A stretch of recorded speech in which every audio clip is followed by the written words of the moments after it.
This is the Melbourne Design Awards. I'm joined by Paul Charlwood from Charlwood Designs. Hello, how are you? Very good, thank you. Sitting on my left is something that is it's taller than us sitting down on a stool. It's quite remarkable. What is this?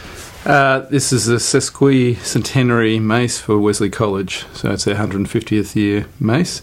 So they're celebrating it this year, obviously. And they asked us to design a mace. A mace. So if we're not sure what a mace is, it obviously kind of a ceremonial item that's very rarefied. It's sort of a one-off piece of production that you've done at Charlwood Design. So what is it exactly, really? Well, now it's ceremonial. Originally, they were something you rode around on a horse and beat people over the head with in battle. So, and for some reason, they've become a ceremonial item, as in Parliament has one, and most of the universities have maces, and some more contemporary. There's actually quite a number out there. So you'll see them in the processions for graduations and things. So it is for special occasions, and obviously Wesley wanted to mark their 150th anniversary, and for schools it's slightly unusual. A few schools have torches and things, I think, but so it's adding to that history. So Wesley College is a private school for boys and girls in Melbourne? Yes, co-ed. And so they came to they said we would like something to celebrate our 150th year. They chose the mace. What were some of the requirements that they wanted in that design that you had to have a conversation with them about? Well, they were pretty open, really, or free, which was great because it could be a historic item that they were wanting and very traditional, which is most of the maces are. And we're lucky. They said, look, we want something contemporary, which was really great, really, from our point of view, because we don't do historical items. And they were very open to us coming back with concepts to them. So it was trying to capture the school in general, and I guess the shape is about growth and the tree of life, if you like, and then it's got all its relevant logos, which the school's line, the Uniting Church, and their Indigenous campus they actually have in Northern Territory, I think. So it's trying to capture some of those elements in there.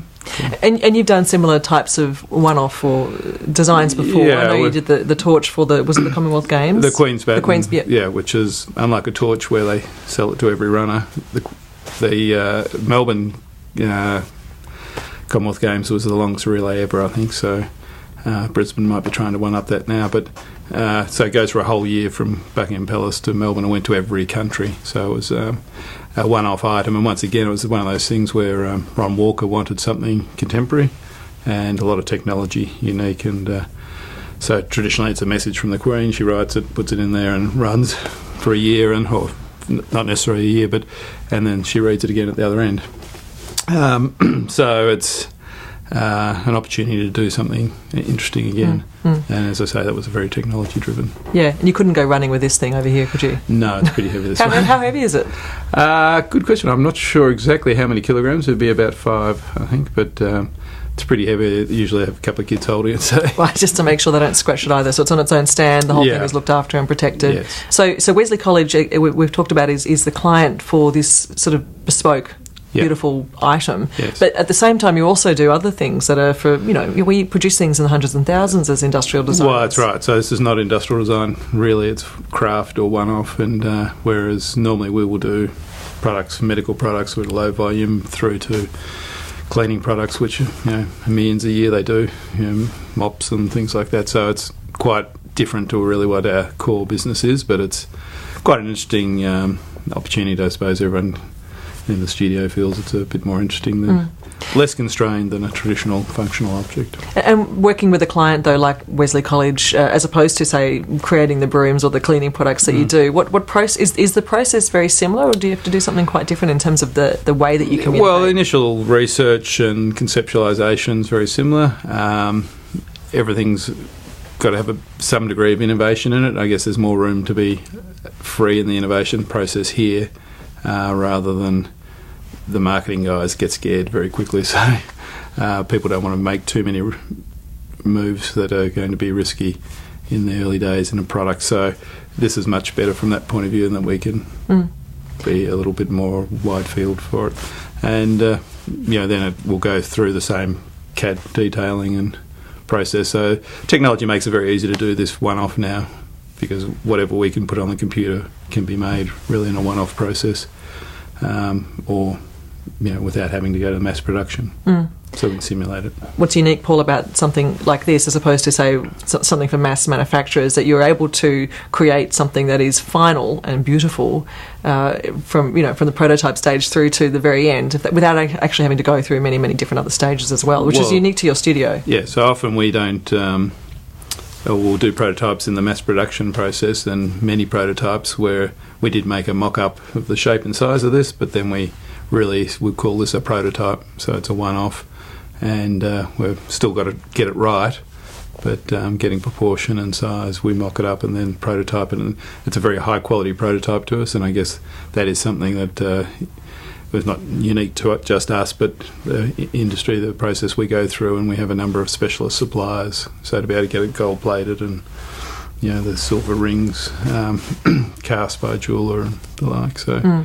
Knowing where to find those people is actually the skill. Yeah, and being able to get it done at the start without having to go through many other iterations. So you've really got one chance to get it right at that point, or you don't want to do it too many times.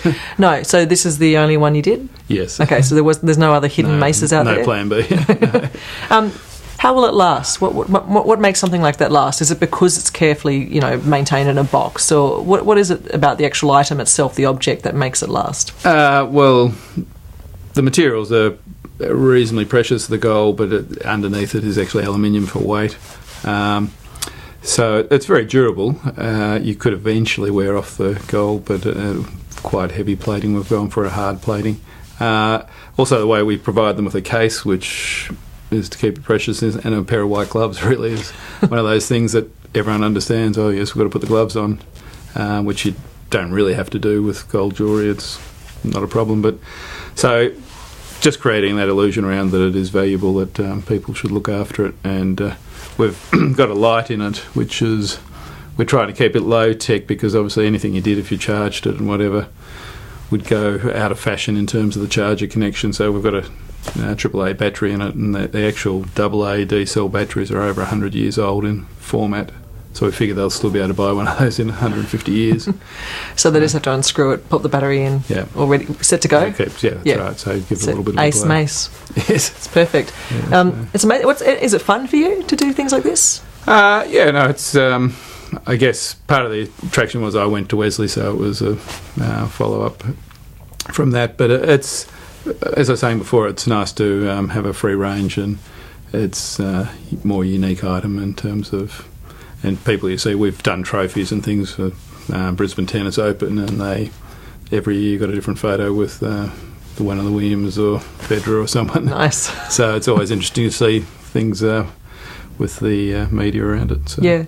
So I was just thinking that maybe it was the lights in the studio, but there's a light in here too, so it's using just normal batteries, is that right? Yeah, so it's fairly low tech. We use a AAA battery and lasts 5 hours. And the idea is that it's 100 years old, the actual format, so it'll still be around in 150 years. How do you switch it on and off? And we just give it a tap on the top, and that's great. That's it. Yep. Man. Hard tap. That's fantastic. That's fantastic. I love it. So I love it. I know. The lights are switched on for me. It's fantastic. Thank you very much. No worries. Thank you.